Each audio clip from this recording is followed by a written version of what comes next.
गणेश जी विघ्न विनाशक व शीघ्र प्रसन्न होने वाले देवता हैं।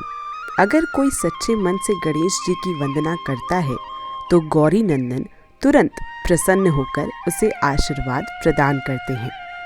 वैसे भी गणेश जी जिस स्थान पर निवास करते हैं उनकी दोनों पत्नियां रिद्धि तथा सिद्धि भी उनके साथ रहती हैं। उनके दोनों पुत्र शुभ व लाभ का आगमन भी गणेश जी के साथ ही होता है। कभी कभी तो भक्त भगवान को असमंजस में डाल देते हैं। पूजा पाठ व भक्ति का जो वरदान मांगते हैं वो निराला होता है। काफी समय पहले की बात है। एक गांव में एक अंधी बुढ़िया रहती थी। वह गणेश जी की परम भक्त थी। आंखों से भले ही दिखाई नहीं देता था, परंतु वह सुबह शाम गणेश जी की बंदगी में मग्न रहती।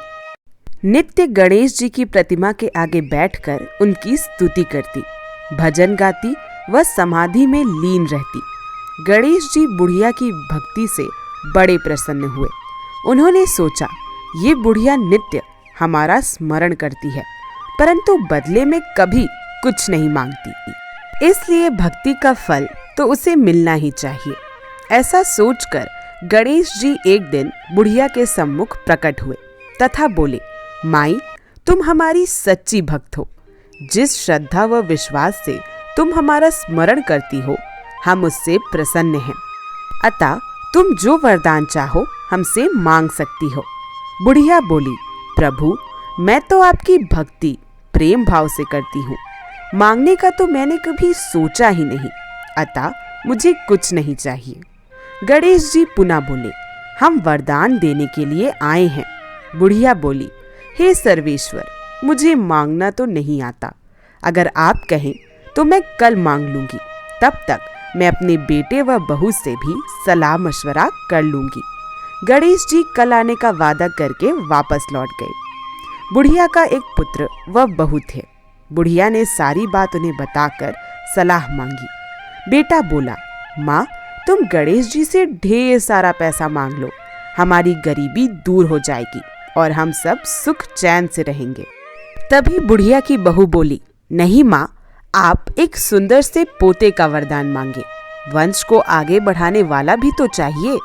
बुढ़िया बेटे और बहू की बातें सुनकर असमंजस में पड़ गई। उसने सोचा, ये दोनों तो अपने अपने मतलब की बातें कर रहे हैं। बुढ़िया ने पड़ोसियों से सलाह लेने का मन बनाया। पड़ोसन भी नेक दिल थी। उसने बुढ़िया को समझाया कि तुम्हारी सारी जिंदगी दुखों में ही कटी है। अब जो थोड़ा जीवन बचा है वो तो कम से कम सुख से व्यतीत कर लो। धन अथवा पोते का तुम क्या करोगी? अगर तुम्हारी आंखें ही नहीं हैं तो ये सांसारिक वस्तुएं तुम्हारे लिए व्यर्थ है। अतः तुम अपने लिए दोनों आंखें मांग लो। बुढ़िया घर लौट आई। बुढ़िया और भी सोच में पड़ गई।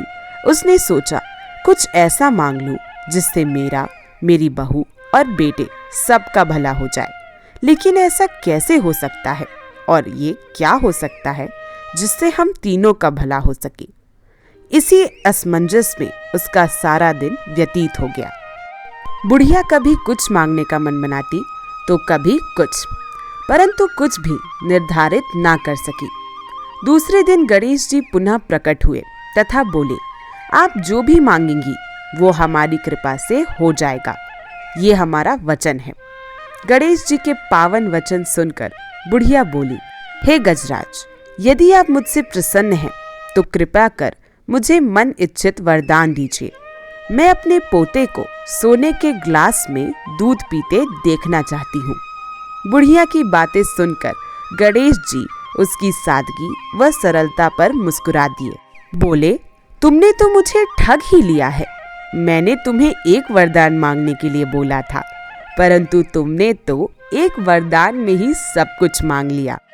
तुमने अपने लिए लंबी उम्र तथा दोनों आंखें मांग ली हैं। बेटे के लिए धन व बहू के लिए पोता भी मांग लिया। पोता होगा, ढेर सारा पैसा होगा, तभी तो वो सोने के ग्लास में दूध पिएगा। पोते को देखने के लिए तुम जिंदा रहोगी, तभी तो देख पाओगी। अब देखने के लिए 2 आंखें भी देनी पड़ेगी। फिर भी वह बोले, जो तुमने मांगा है वे सब सत्य होगा। यूं कहकर गणेश जी अंतर्ध्यान हो गए। कुछ समय बाद गणेश जी की कृपा से बुढ़िया के घर में पोता हुआ। बेटे का कारोबार चल पड़ा तथा बुढ़िया की आंखों की रोशनी वापस लौट आई। बुढ़िया अपने परिवार सहित सुखपूर्वक जीवन व्यतीत करने लगी। तो दोस्तों, ये थी एक बहुत ही अच्छी कहानी। अब मिलते हैं अगली वीडियो में कुछ और ऐसी ही अच्छी कहानियों और बातों के साथ। तब तक के लिए राधे राधे। और ये वीडियो देखने के लिए आप सभी लोगों का बहुत बहुत धन्यवाद।